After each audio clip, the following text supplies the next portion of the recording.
जय मसीह की। मसीह परिवार वचन जीवन कार्यक्रम में आप सभी को हम स्वागत करते हैं और धन्यवाद देते हैं हमारे साथ शामिल होने के लिए। ये याद रखना, आपके हर एक दिन बिल्कुल वैसा ही रहेगा जिस तरह से आप चुनाव को करते हो। आपका आज वैसा ही है जैसे आप कल चुनाव को किया था, और आपका कल वैसा ही रहेगा जैसे आप आज चुनाव करोगे। इसका मतलब ये होता है कि हमारा जो चुनाव करना है कितना बहुमूल्य है, इसीलिए हमें सोच विचार के हर एक दिन के लिए चुनाव करना है। क्योंकि जब हम प्रभु यीशु मसीह को चुनाव करते हैं, उसका मतलब ये होता है कि हम जीवन चुनाव करते हैं, और वो हमें बहुतायत के साथ जीवन देने के लिए आया। और अगर हम प्रभु यीशु मसीह के वचन को चुनाव नहीं करते हैं तो हम शैतान के वचनों को चुनाव करते हैं। उसमें कोई अलग बात नहीं रहता है कि हमने यीशु मसीह का वचन को चुनाव नहीं किया तो मैं जीवन अच्छी तरह से तो भी गुजारूंगा, नहीं। क्योंकि अगर यीशु को आप नहीं जीवन नहीं चुनते हो तो आप मृत्यु को चुनते हो। तो हम देखते हैं कि चुनाव करना हमारे लिए बहुत जरूरी है। क्यों ना हम प्रार्थना कर ले और फिर आगे अपने जो सीख है उसमें आगे बढ़ेंगे। स्वर्गीय पिता, मैं आपको धन्यवाद देता हूँ, हमारे प्रभु यीशु मसीह के परमेश्वर, हमारे महिमा का पिता। आपको हम धन्यवाद देते हैं हमें ज्ञान की बुद्धि देने के लिए, अपने वचन से प्रकाश देने के लिए, और ये दिखलाने के लिए कि आपके लोगों के साथ में, पवित्र लोगों के साथ में हमारा जो आशा क्या है और हम कितने अपने जीवन में बढ़ सकते हैं आपके वचन के द्वारा। धन्यवाद देते हैं प्रभु यीशु के नाम से, आमीन, आमीन। तो जैसे हमने पिछले सप्ताह बातें कर रहे थे कि जो आत्मिक मृत्यु, जो आत्मिक रूप से जो मृत्यु का जो वो उसका जो प्रभाव है, उसका जो मनुष्य का जो रेन किया जीवन में, तो उसके विषय में हम लोग देख रहे थे। और फिर हमने देखा कि हम एक साथ में दो जन की सेवा नहीं कर सकते हैं, एक साथ में हम दो कार्य को नहीं कर सकते हैं। उसी प्रकार से एक साथ में हम परमेश्वर को या शैतान को सेवा नहीं कर सकते हैं। हमें ये चुनाव करना है कि हम किसकी सेवा करेंगे, ये चुनाव करना है हम किसके पीछे चलेंगे, हमें ये चुनाव करना है कि हम किसकी बातों को सुनेंगे।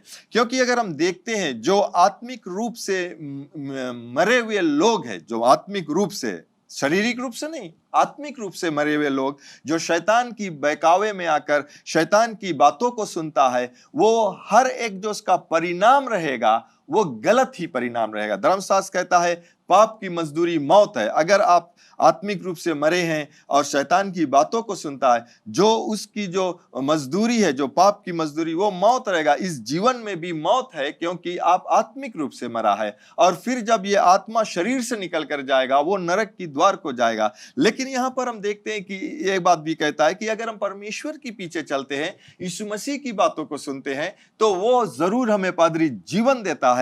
और हम ये कह सकते हैं कि धार्मिकता का जो परिणाम है या उसका जो मजदूर, धार्मिकता का मजदूरी जो है वो जीवन है। जिस प्रकार से पाप की मजदूरी मौत, धार्मिकता की मजदूरी जीवन है। और हम जीवन को जब प्राप्त करते हैं, वो भी जीवन हमें अपने इच्छा से प्राप्त करना है। क्योंकि हम, परमेश्वर ने मनुष्य को इच्छा या जो हम चुनते हैं उसका सामर्थ्य को दिया है, तो उसे हमें चुनाव को करना है। तो हमने देखा कि जो चुनाव हम मनुष्य को करना है। फिर हम आज जो देखेंगे वो यह है कि जो जैसे जो आत्मिक मृत्यु का शासन का शुरुआत जो हुआ, किस प्रकार से शुरुआत हुआ, और वो यह था कि जिस समय आदम ने शैतान की आवाज को सुनकर, याद रखना, जिस समय आदम ने शैतान की आवाज को सुना, उसके वचनों को सुनकर उसका पालन किया, उसी समय, जिस समय वो पालन किया उसी समय वो आत्मिक रूप से मर गया।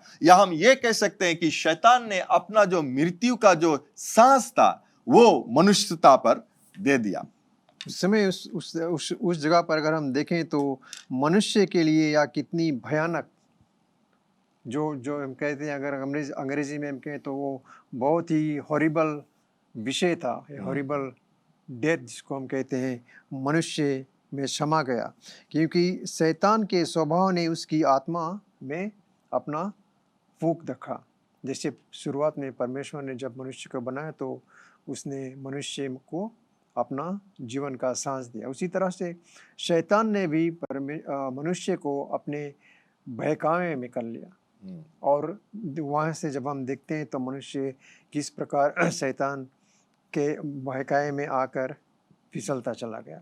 तो हम जैसे आगे बढ़ते हैं पादरी साहब, हम देखें कि पवित्र शास्त्र जो सही रूप से क्या कहता है। पवित्र एफिसियंस 2:4 में जब हम देखें, अब स्वभाव क्रोध की संतान है, हम्म, परंतु परमेश्वर ने जो दया का धनी है, उसने उस बड़े प्रेम के कारण जिससे उसने हमसे प्रेम किया, जब हम अपराधों के कारण मरे हुए थे तो मसीह के साथ जिलाया, अनुग्रह ही से तुम्हारा उद्धार हुआ।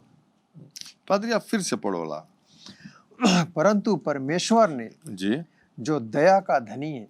परमेश्वर जो दया का धनी है। अगर हम कहें पादरी साहब, तो जैसे शुरुआत में आदम का फिसलना था, परमेश्वर उसे कड़ी सी कड़ी दंड दे तो सकता था और दिया भी था, लेकिन वो धरती पर जीवित था।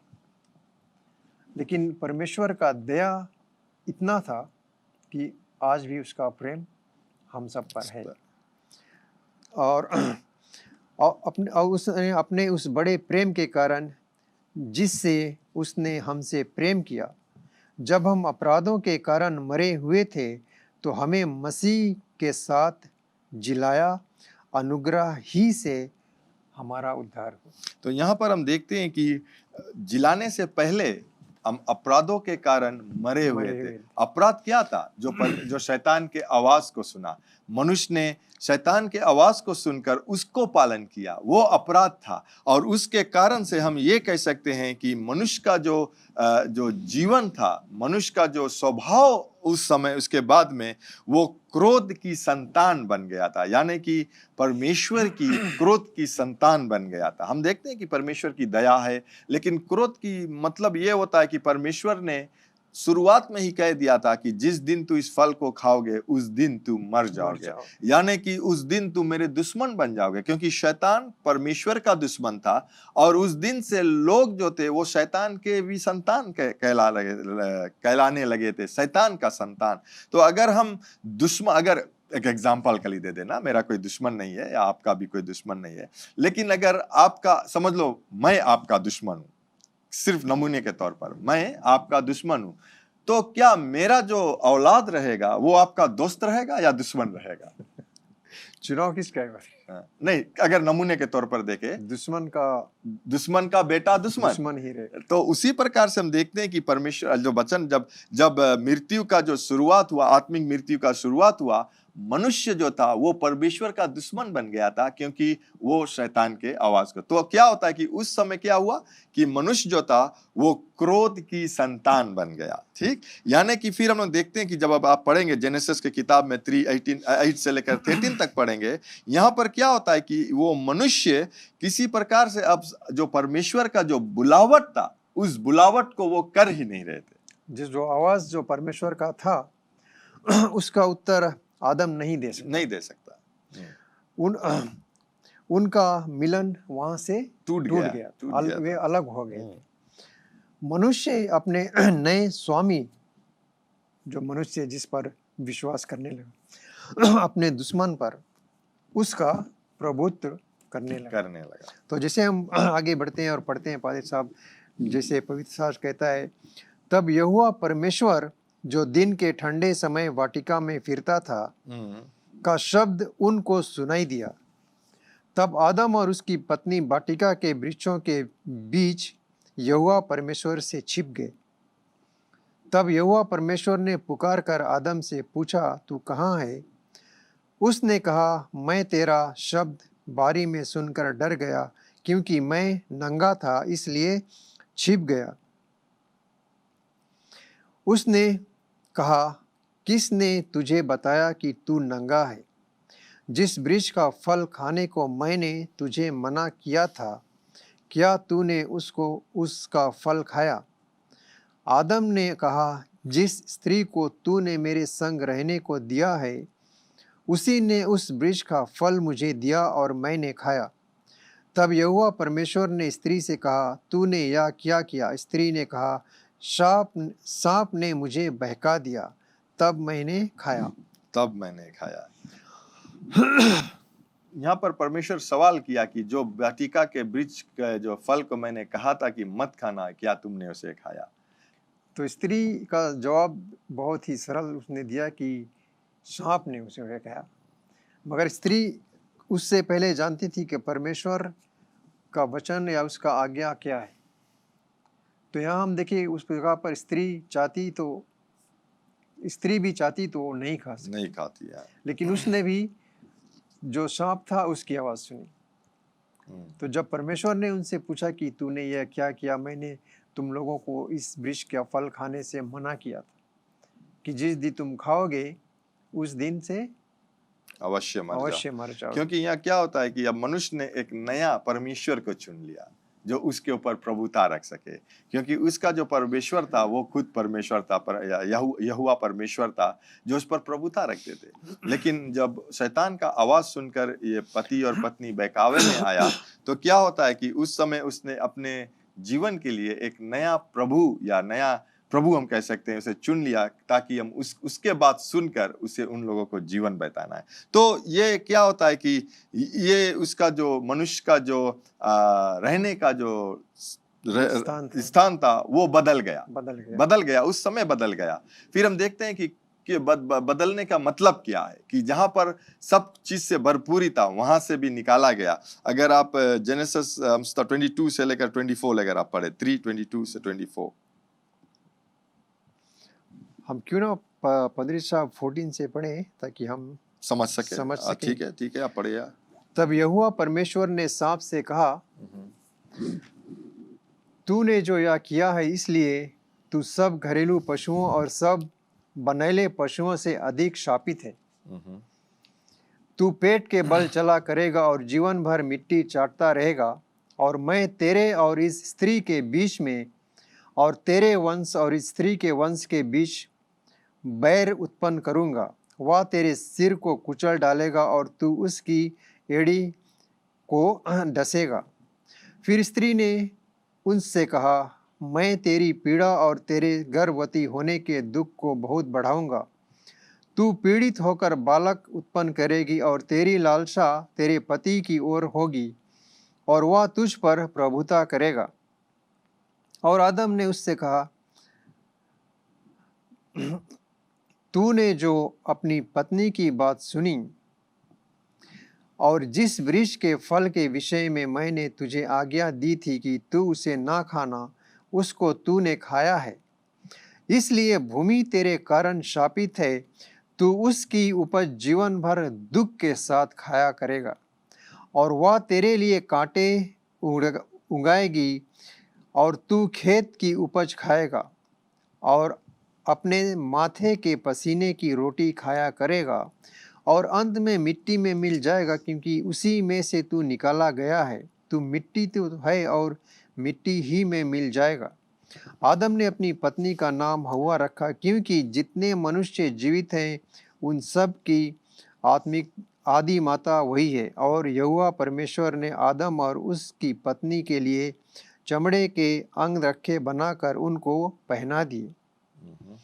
फिर यहोवा परमेश्वर ने कहा, मनुष्य भले बुरे का ज्ञान पाकर हम में से एक के समान हो गया, इसलिए अब ऐसा ना हो कि वह हाथ बढ़ाकर जीवन के वृक्ष का फल भी तोड़ के खा ले और सदा जीवित रहे। इसलिए यहोवा परमेश्वर ने उसको अदन की वाटिका में से निकाल दिया और वह उस भूमि पर खेती करे जिसमें से वह बनाया गया था।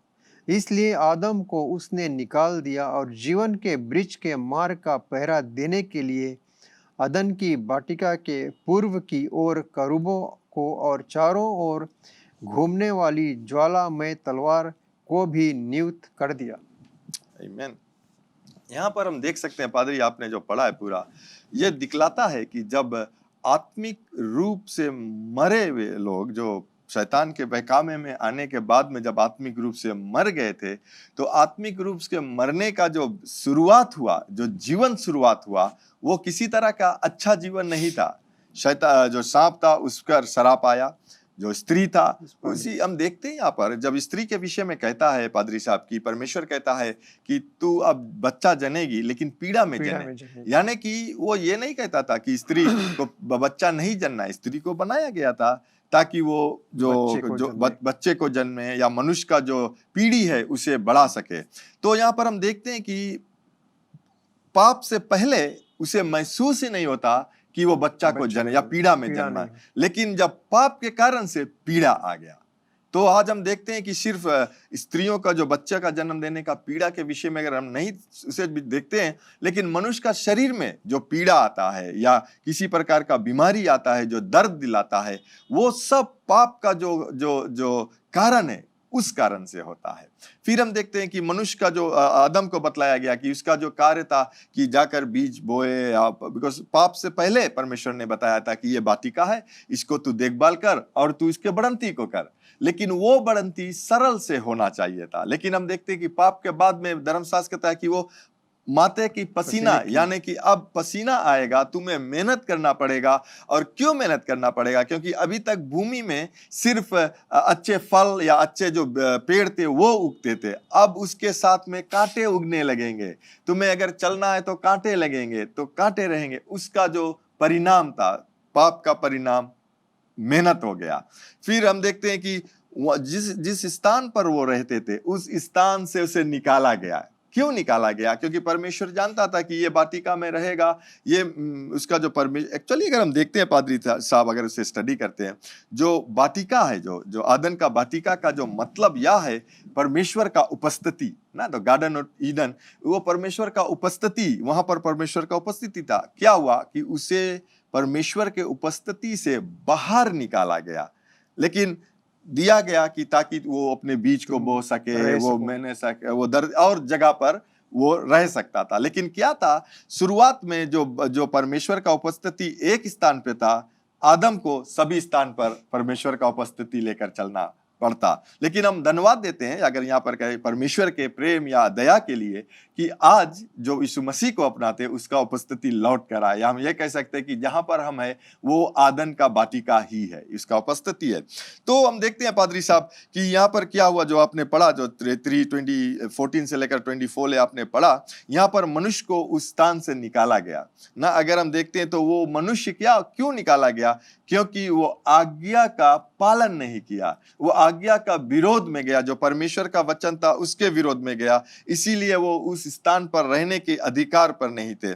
यानी कि ये भी हम कह सकते हैं कि वो कानूनी रूप से परमेश्वर के सामने नहीं आ सकते थे, उसके उपस्थिति में नहीं आ सकते थे। इसीलिए मैंने कहा कि वो जो आदन का बगीचा था वो परमेश्वर का उपस्थिति का जो दिखलाता में कि परमेश्वर का उपस्थिति में, अब वो नहीं आ सकता क्योंकि पाप के कारण से।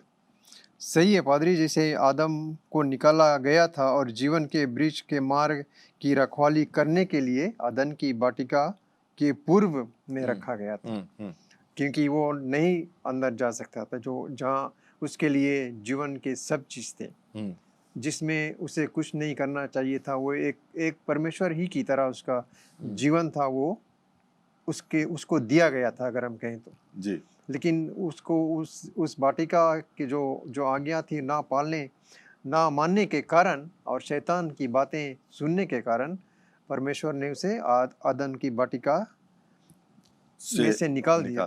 लेकिन परमेश्वर का दया उस पर उस वक्त भी था, वो चाहता था तो उसे भी नष्ट कर सकता था, लेकिन परमेश्वर के कारण परमेश्वर का जो प्यार मनुष्य के साथ था, उसने उसको निकाल कर दूसरी जगह पर रखा ताकि वो रहे और एहसास कर सके कि परमेश्वर की आज्ञा ना मानने के कारण उसका फल या उसका नतीजा क्या है।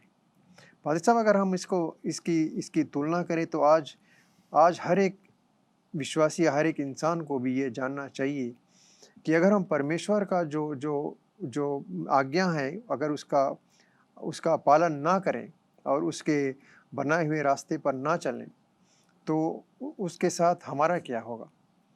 हमारा जीवन है वो किस तरह से हम जिएंगे? परमेश्वर ने हमें सब कुछ दिया है जीने के लिए, भले ही हमें काम करना पड़ता है, जैसे वचन में लिखा है कि हम पसीने की कमाई खाएंगे, मगर हम जीवित तो रह सकेंगे। तो ये बहुत ज़रूरी है पादरी साहब कि हमें परमेश्वर के वचन में चलना कितना ज़रूरी है।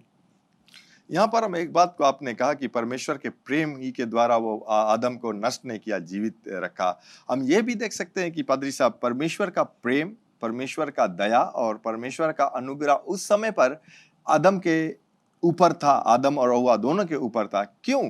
या हम ये कह सकते हैं, अगर हम पढ़ते तो हम ये कह सकते हैं, ओ परमेश्वर उन पर गुस्सा गया, उन पर दंड दिया गया और उसे वाटिका में से निकाला गया। लेकिन अगर हम अच्छी तरह से देखें, वो परमेश्वर का प्रेम था, परमेश्वर का दया था, परमेश्वर का अनुग्रह था कि उसे वाटिका में से निकाला गया। क्योंकि अगर उस वाटिका में वो रहते जहां पर एक पेड़ और था जिसे जीवन का पेड़ हम कह सकते हैं, अगर उस पेड़ का वो फल खा लेता, यानी कि वो जीवन का फल का मतलब तू सर्वदा जीवित रहेगा, सर्वदा जीवित रहेगा। लेकिन आदम के जब वो पाप में आया और पाप के बाद में अगर वो फल को खा लेता, क्योंकि जब परमेश्वर ने कहा कि तू ये फल को नहीं खाना, वो जाकर खा लिया, और जो फल को खाना था वो नहीं खाया, तो क्या वो नहीं खाता? वो जरूर खाता। और शायद शैतान उसे उकसाता भी कि तू जाकर इस फल को खाए। क्या होता कि अगर उस फल को उसके बाद, पाप के बाद में खाता पादरी साहब, तो जो उद्धार का जो योजना था परमेश्वर का, वो सफल नहीं होता, वो टूट जाता। क्योंकि मनुष्य जब क्योंकि परमेश्वर ने कहा कि ये जो जीवन का फल है, यानी कि तू सर्वदा जीवित रहेगा, और परमेश्वर चाहता था कि मनुष्य सर्वदा जीवित रहे और इस फल से खाए, लेकिन उसने दूसरे फल को खाया।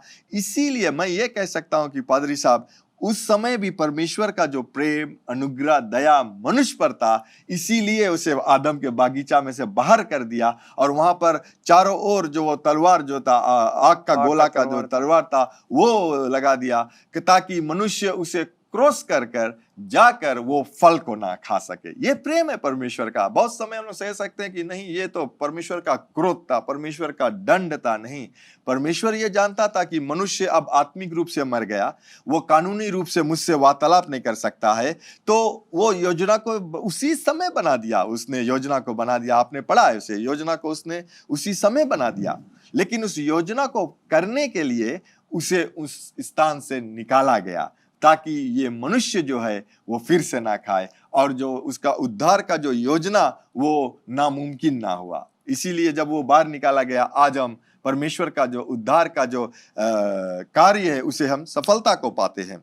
फिर हम देखते हैं पादरी साहब, अगर आप पढ़े जेनेसिस चैप्टर 4 वर्स 8, यहाँ पर हम देखते हैं कि जो आदम को जो मृत्यु के जो आत्मिक रूप से जो मरा था, उसके बाद में उसके जो पहला 2 बच्चे थे, उनके जीवन में किस तरह से जो शैतान का जो कार्य है वो हुआ।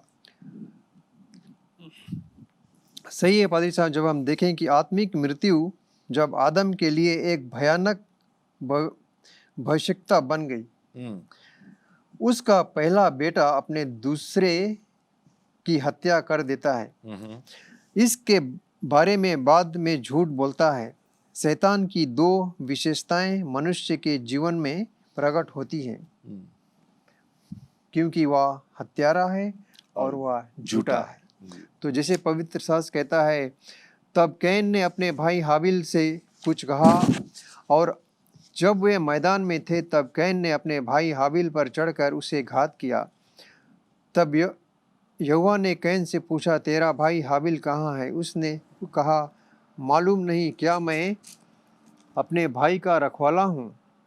उसने कहा, तूने यह क्या किया? तेरे भाई का लहू भूमि से मेरी ओर चिल्लाकर मेरी दुहाई दे रहा है, इसलिए अब तू भूमि जिसमें से तेरे भाई का लहू तेरे हाथ से पीने के लिए अपना मुंह खोला है, उसकी ओर से तू शापित है।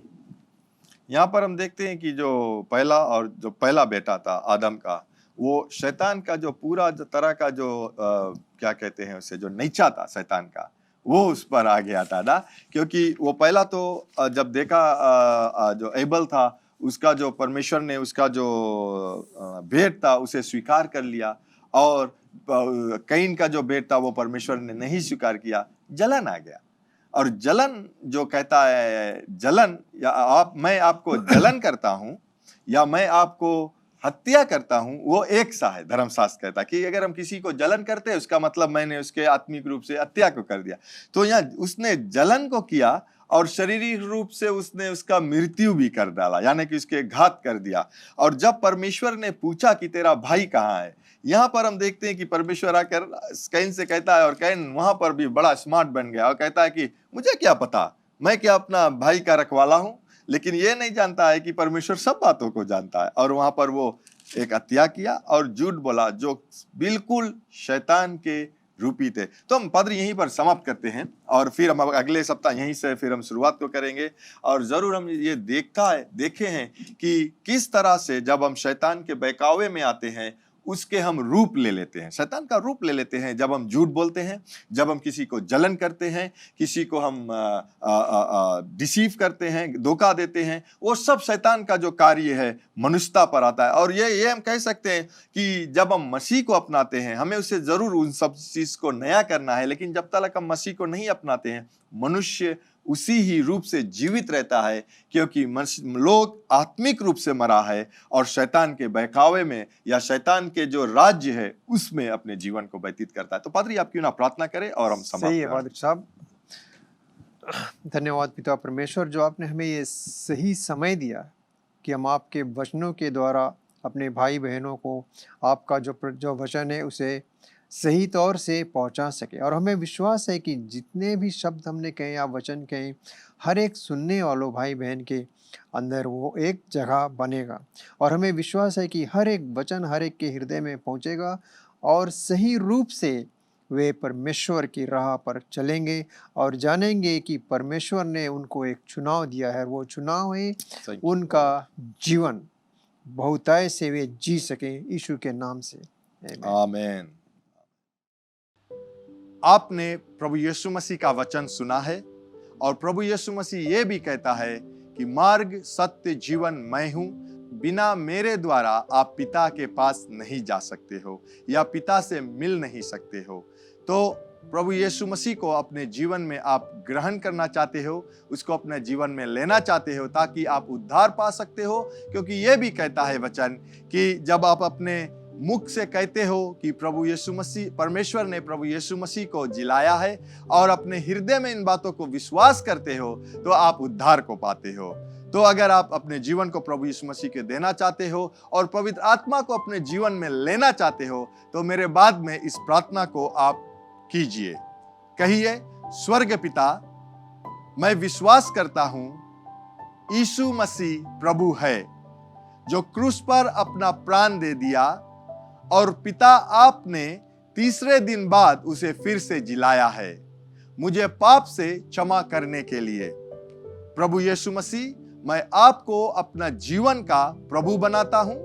आज से मैं आपके मार्ग में चलूंगा, आज से मैं आपके सेवा करूंगा। मैं प्रार्थना करता हूं कि मुझे पवित्र आत्मा से भर दीजिए जो मेरे जीवन के हर एक दिन को आपके मार्ग में चलाएगा। यीशु मसीह के नाम से मैं ये प्रार्थना करता हूं, आमीन।